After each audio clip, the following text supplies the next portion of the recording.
அனுமதியினால் முத்தமிழறிஞர் கலைஞரின் பிறந்த நாளும் நமக்கு ஒரு திருநாளாவதால் அவற்றை கொண்டாடுவது வரலாறு உணர்ந்த தமிழ் இனத்தின் கடமையாகிறது.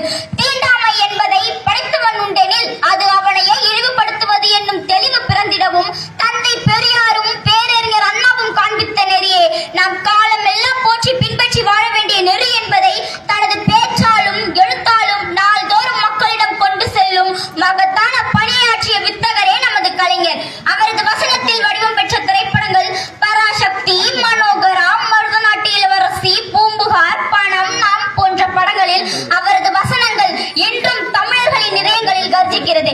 அம்பாள் எந்த காலத்திலடா பேசினால் அறிவு கெட்டவனே, கோவிலிலே குழப்பம் விளைவித்தேன், கோவில் கூடாது என்பதற்காக அல்ல, அது கொடியவரின் கூடாரமாய் ஆகிவிடக் கூடாதே என்பதற்காக.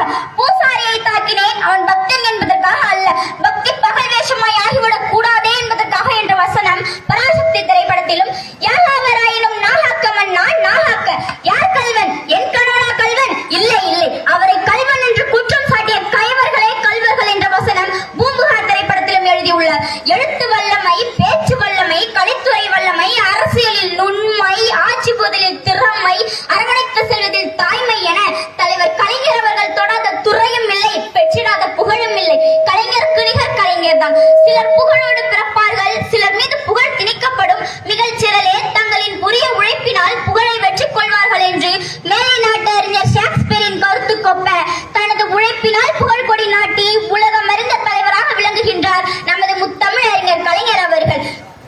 கலைஞர் தான் நம் மாநில தலைநகருக்கே சென்னை என்று பெயர் சூட்டியவர் ஆவர். தந்தை பெரியாரின் கனவான பெண்களுக்கு சொத்துரிமை கலைஞரின் அரசால் தான் முதலில் கொடுக்கப்பட்டது.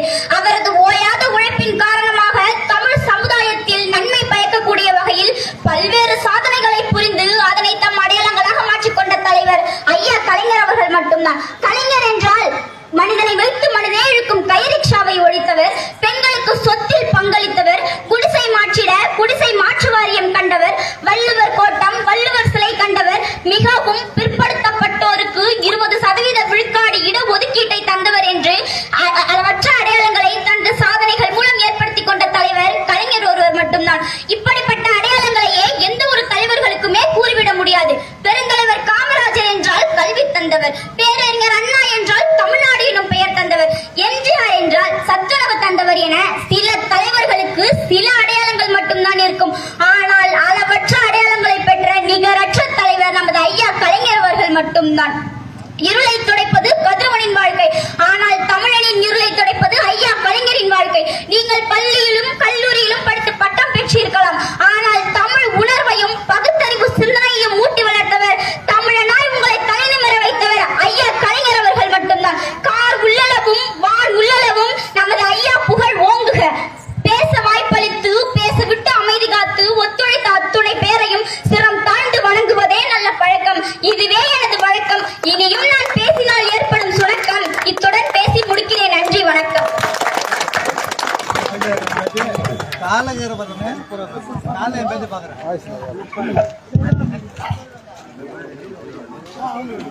தமிழ்நாடு இந்த அளவுக்கு வளர்ச்சி பெற்று இன்னைக்கு இந்தியாவிலேயே தலை சிறந்த மாநிலமாக உருவாயிருக்குன்னா இப்படிப்பட்ட குழந்தைகளை இந்த திராவிடம் வளர்த்திருக்கு. இப்படிப்பட்ட ஒரு அறிவு சார்ந்த கருத்துக்களை சொல்ற அளவுக்கு இந்த திராவிட முன்னேற்ற கழகம் அறிவார்ந்த சமூகத்தை வளர்த்திருக்கு. அந்த வகையில இன்னைக்கு முத்தமிழறிஞர் தலைவர் அவர்களுடைய இந்த 103வது பிறந்த நாளை இந்த அரசு மாத்தூரில் கொண்டாடுவது மிக மகிழ்ச்சி அடைகிறேன். ஏன்னா இந்தியாவில் பார்த்தீங்கன்னா இருக்கிற மாநிலங்கள்ல தமிழ்நாடு முதல் மாநிலம், பல துறைகள்ல முதல் மாநிலமா இருக்கு. கல்வியாக இருக்கட்டும், பொருளாதாரமாக இருக்கட்டும், விவசாயமாக இருக்கட்டும், சுற்றுலாவாக இருக்கட்டும், மருத்துவமாக இருக்கட்டும், உள்நாட்டு உற்பத்தியாக இருக்கட்டும், எண்ணற்ற திட்டங்கள் நம்ம சொல்லிக்கிட்டே போகலாம், துறைகளை சொல்லிக்கிட்டே போகலாம். இத்தனை துறைகளில் தமிழ்நாடு முதன்மை மாநிலமாக உருவாக்கி ஒவ்வொரு மாவட்டத்திலும் பார்த்தீங்கன்னா கோயம்புத்தூர்ல தொழிற்சாலைகளை உருவாக்குனாங்க, ஈரோடுல டெக்ஸ்டைல்ஸ் துணி வகைகளை உருவாக்குனாங்க, அடுத்தது திருப்பூர்ல பனியன் தொழிற்சாலைகளை உருவாக்குனாங்க, ஸ்ரீபெரும்புதூர், இப்படி சென்னையை சுற்றி உள்ள நகரங்கள்ல அனைத்து உலக தரம் வாய்ந்த கார் கம்பெனிகளை உருவாக்க